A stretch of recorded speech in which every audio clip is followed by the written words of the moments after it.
दोस्तों आज की कहानी है बहू अपनी सहेलियों से कुछ सीखो। अगर कुछ वक्त मिले खुद के लिए भी जिया करो। दोस्तों कहानी शुरू करने से पहले अगर हमारे चैनल को सब्सक्राइब नहीं किया हो तो कर लीजिए ताकि आपके पास पहुंचे हर रोज नया वीडियो। सुनो, परसों मेरे कुछ मित्र आ रहे, उनके लिए शाम के नाश्ते की तैयारी कर देना। रात का खाना वो सारों यही खाएंगे और हाँ, उनमें एक शुद्ध शाकाहारी है, इसका ख्याल भी रखना। अरविंद अपनी पत्नी रेखा से बोल रहे थे, वो बोली सबके लिए शुद्ध शाकाहारी खाना ही बना देती हूँ। अरविंद बोले अरे नहीं नहीं, कोई घर पर आएगा तो क्या उसे बस घास फूस खिलाओगी? अगर तुम्हें दिक्कत होगी तो बोलो, मैं सबको कहीं बाहर ले जाता हूँ। पास खड़ी अरविंद की माँ बोली, बहू तुम चिंता मत करो, मैं उनके लिए और अपने लिए शाकाहारी भोजन दूसरी रसोई में बना लूंगी और तुम सबका खाना इस रसोई में बना लो। अरविंद बोले ने तो माँ ने सारी समस्या दूर कर दी और वो ऑफिस के लिए चले गए। 2 दिन बाद रेखा ने मांसाहारी भोजन के साथ और कई भोजनों को बनाया। उधर उसकी सास ने शाकाहारी भोजन का इंतजाम किया। उस दिन रेखा बहुत थक गई थी। मेहमानों के जाने के बाद किसी तरह उसने सारे बर्तनों को किचन में रखा और अपनी सास के पैर कुछ देर दबाई और सोने चली गई। आए दिन अरविंद किसी न किसी को घर में बुला लिया करता था।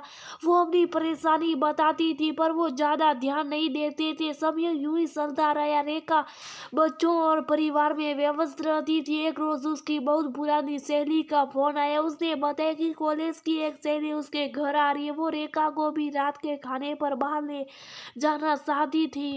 रेखा ने ये बात अपनी सास को बताई। सास बोली हाँ बिल्कुल जाओ, अपने लिए भी थोड़ा वक्त निकाला करो। उस पर रेखा बोली परसों शनिवार है, बच्चे भी पिकनिक ले बाहर जा रहे। अरविंद पूरा दिन ऑफिस में रहेंगे, क्यों ना उन्हें अपनी घर पर बुला लो। हर बार दूसरों के खातिरदारी करती हूँ, इस बार अपने दोस्तों के साथ घर पर ही खाने का इंतजाम करती हूँ। उसकी सास ने उसे बहुत समझाया कि फिर तुम परेशान हो जाओगी और बहुत थक जाओगी, फिर क्या उनसे बातें करोगी? तुम तो बस रसोई में लगी रहोगी। मेरी मानो तो सबके साथ बाहर चली जाओ, तुम्हें अच्छा लगेगा। परंतु रेखा ने उस बात को हल्के में लिया और सबको बुला लिया। तीनों सहेलियां खूब मस्ती कर रही थी पर रेखा बार बार उठकर रसोई में जाती। उस पर उसकी सहेली बोली, रेखा हम इसलिए बाहर जाना चाहते थे कुछ घंटे इन घर गृहस्थी और परेशानियों से दूर, बस अपनी मन की और पुरानी बातों को एंजॉय करें।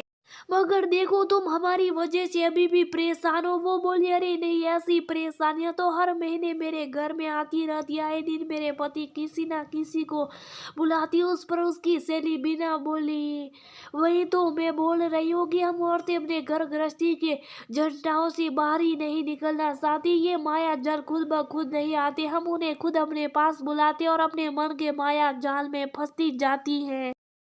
बंगल के कमरे में उसकी सास बेटी थी। वो उठकर आई और बोली, बहू अपनी सहेलियों से कुछ सीखो। अगर कुछ वक्त फिरे खुद के लिए भी जिया करो। शारीरिक माया जाल तो कभी खत्म नहीं होता और औरतें इसमें खुद ब खुद फंसती जाती है। कभी कुछ पैसे बचाने के लिए, कभी दूसरों को खुश करने के लिए। इन सभी झंडों में वो खुद के लिए जीना मानो भूल ही जाती है। अभी भी वक्त है, संभल जाओ और खुद के लिए कुछ वक्त निकालो और अपनी पुरानी जिंदगी को जिया करो।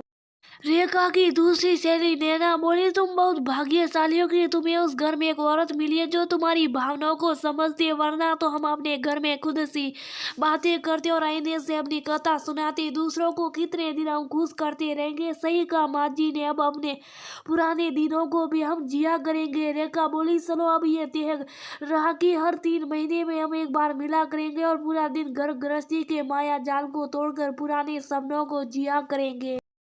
तीनों सहेलियां खिलखिलाकर हंसने लगी और आगे की प्लानिंग करने लगी। सबके जाने के बाद रेखा ने अपनी सास का आभार प्रकट किया कि उन्होंने एक बार फिर से उसे जीने का नया तरीका सिखाया। अब जो भी परेशानी या काम हो, रेखा हर 3 महीने में एक दिन खुद के लिए निकालती थी। उस दिन वो कोई भी काम नहीं करती थी, बस अपनी सहेलियों के साथ पूरा दिन मस्ती करती थी। अब पूरे घर की एक दिन की जिम्मेदारी अरविंद को उठानी पड़ती थी।